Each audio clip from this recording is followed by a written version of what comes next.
Next up on our list for form video series, we are gonna do the Instability Shoulder Press, or a banded overhead shoulder press. Now this is a movement I created for shoulder rehab and for building really strong, just resilient shoulders. So if you have clicking shoulders, you don't have a very strong overhead press, this can build a lot of core strength, a lot of upper body, well, full body strength really, and a lot of stability. So that's why I'm gonna program this movement when I do this. So you can see the setup here. There are 2 bands. They need to be equal bands. You want to have the same width, length of band. And then I have 2 kettlebells at the bottom looped here, and then you throw them on each end of the barbell.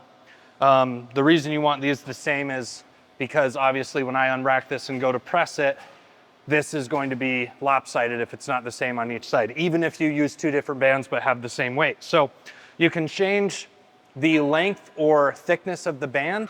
The looser the band, the harder this will be. So if you're just starting on this movement, have really thick bands. That's what you're gonna want on this. Same with the kettlebells. Obviously you can go heavier with kettlebells and it'll be more unstable. So I'm gonna go ahead and demo the movement here.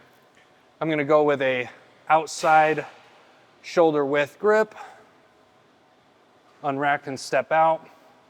And then I want to do this movement with flexed glutes and a flexed core. And I'm going to slowly let my head pop forward as I press. You do not have to go fast on this movement. We're going slow, we're going controlled. I'm coming down under my chin. I go back into the press and lock out, hold it for a second at the top. Glutes and core are flexed. When I'm finished with the set, again, I'll just walk this back. And that's how we're gonna wanna execute this. So start light, play with this first with a very light set of kettlebells, very thick set of bands here, and then you can slowly get more and more aggressive or adventurous as you wanna build up your shoulders. But I would also recommend doing quite a extensive shoulder warm-up before jumping straight into this. And that is the Instability Shoulder Press, or banded kettlebell barbell overhead press.